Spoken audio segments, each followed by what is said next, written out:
very nervous. I don't know why. There's like 20 people in here.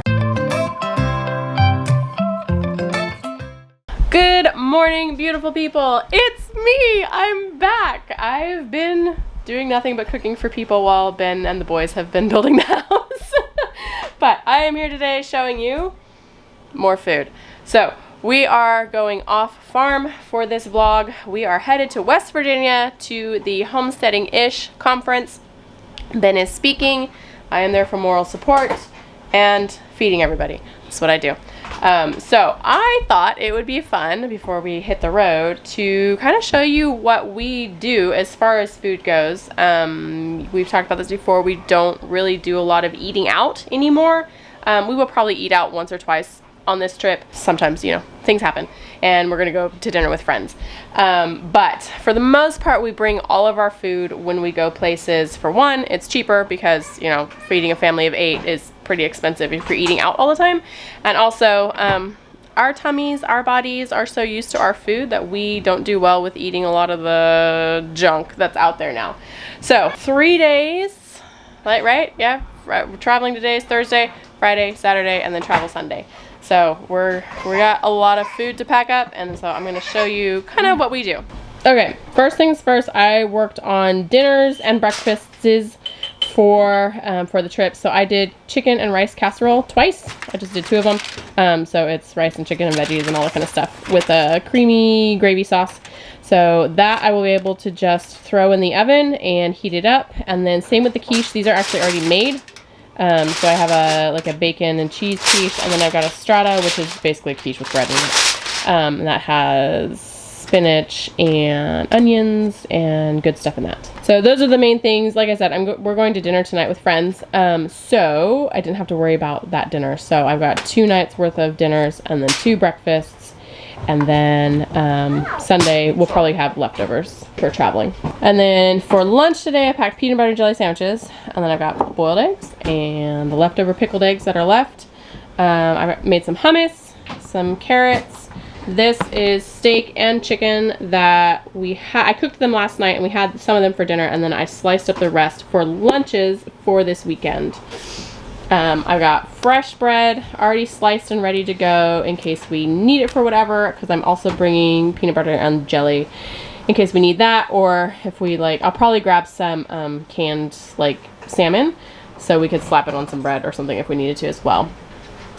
These are, we're calling them ration bars, which I don't know why we're calling them that, but I had made up some basically snack bars for Elizabeth, the baby, and it's got pumpkin seeds and raisins and squash and carrots and whole wheat flour and a little bit of sugar and molasses and stuff and eggs. And so they're cooked up there. It's kind of like zucchini bread almost, but a little more dense. So we've been calling them ration bars. Oh, there's oatmeal in there too. So those are good for snacky things, emergency stuff on the go. Also biscuits will be going with us for breakfast. And then I've got cheese and stuff in the fridge that I'm gonna grab, and we're gonna chuck it all into a cooler. Some of this will be going into the day bag for lunch, and then some will be going into the long-term cooler for, you know, our dinners and stuff that we're hauling with us. What else? Also, I'm bringing crackers and a mess of jerky, some of it homemade, some of it store-bought. And then of course, coffee. All the coffee. For all the people who need coffee. Sorry. Make more noise. On the note of homesteading, before I start getting things packed up and crammed into tiny spaces, because we can only fit so much in the car. For those of you who cannot make it to homesteading conferences, a great option is Self-Reliance magazine. We got the latest issue, and I was like, hey, this is perfect timing. We actually don't make it to very many homesteading conferences just because it's hard to get off a farm. You know, when you got animals and you're actually homesteading, it's hard to leave and find, you know, farm sitters for frequent trips. So every now and then we can do it, but and in between we do soak up as much homesteading information as we can. And Self-Reliance and Backwoods Home, their sister publication, has been one of our favorites. I really love it. It's just a good, simple, no frills, very few ads, not anything commercial magazine, and I really love it. This month's had an article about the imperfect garden, and it kind of made me giggle because ours is anything but perfect this year. It is so not perfect at all. But they've got a lot of information about some just fun fun articles like The Imperfect Garden, so it's kind of an ode to like what happens when you have real life and there's weeds and all kinds of things. But also they talk about a lot about like how-tos and raising animals and growing your own food and using your own food and preserving your own food and eating your own food, foraging, and just all kinds of good homestead content. And they're thick. They've got a lot of information in them and we really enjoy them. We usually pass them around. Everybody reads it at some point within the first like week, I think. So if you guys are into homesteading information and you're looking for a good resource for that information, check out Self-Reliance. Also, like I said, their sister publication, Backwoods Home Magazine. I will drop a link for you guys below. You can check it out. You can get either one subscription for one or the other, or a subscription for both for 50% off. So either one, 50% off, or both of them 50% off, which is a really good deal. And they come quarterly. There's like 4 a year of each of them. So we really love them, and I actually really like the art on the front. I really love the art. It's an artist local to them that that does all the art, and so I sit and stare at them because they're so beautiful all the time. It's different all the time. Okay, it is time to get packed up, so let's do it. Can you walk her around? Did we get the wagon? That remains to be seen. We've got a lot of stuff. I don't know if we'll be able to fit it. Yeah.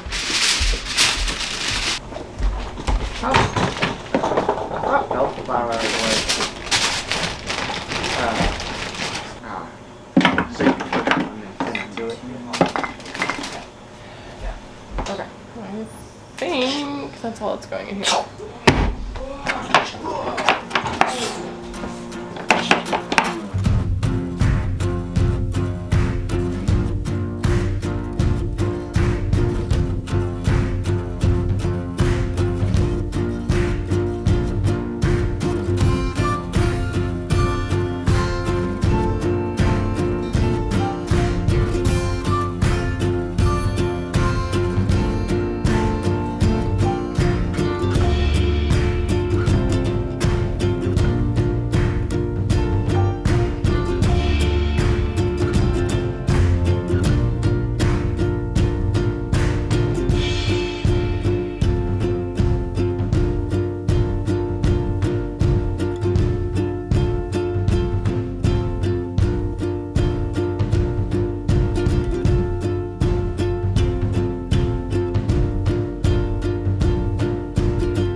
Alright, we made it. We are here.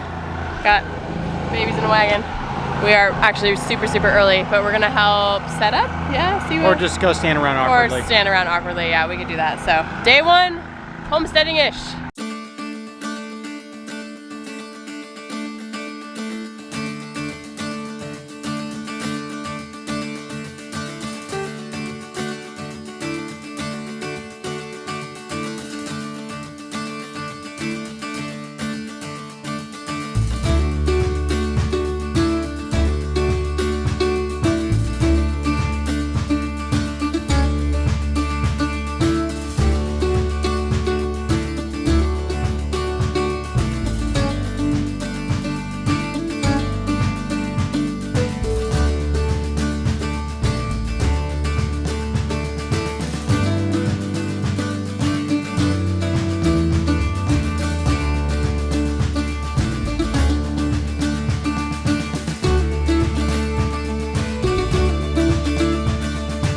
I need to test the sound. Talk to the camera. Talk to the camera. I'm very nervous. I don't know why. There's like 20 people in here. You don't have to be nervous. You do a great job. Sorry, I got notes. Okay, good.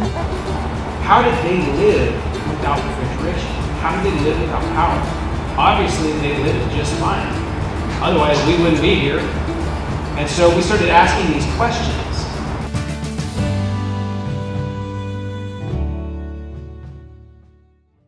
All right, it is the morning of leaving. Sunday morning, early. We're having the last of the quiches. One's gone, it's great. I'll have to pack it up and take it back with us. A little bit more. I'm encouraging them to finish that off. And some biscuits that I brought reheated. We've got another 6-hour drive ahead of us today. So we are hoping to get on the road pretty quick and early so that we can not be getting home at dinner time. Hopefully getting home a little bit earlier today. So we're gonna pack up and head out of here.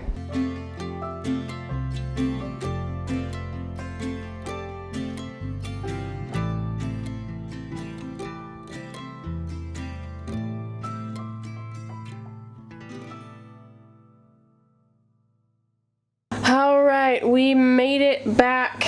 We actually got back like 2 days ago, and we've just been pretty much chilling for the most part. But today, Ben and the boys are back on the roof, finishing up what they're doing, which you'll see in the next video. And I'm back to cooking again, but it's all good. I love what I do. We had a ton of fun in West Virginia. It was great. Thanks to Troy and Dawn and Terry and everybody who put on the Homesteading-Ish conference. Super fun. Had a blast. It was so good. We saw our friends Mike and Lacey from the Fit Farmer as well. Had dinner with them and got to hang out with them. That was great to see them. And it was beautiful. The Airbnb was great. It was fun. It was a bunch of fun. We were happy to go. It's always nice to get off farm when we can, but it's always good to come back and just do our normal homestead stuff. We love it. Like I said at the beginning of the video, go check out Backwoods Home and Self-Reliance magazines. I will put a link for you guys below if you're looking for homestead information, homestead content, homestead, anything to like get your juices flowing and keep you encouraged. That's a great resource when you can't make it to conferences like we did this weekend. And that's it for this one, and we will catch you guys on the next one. Bye.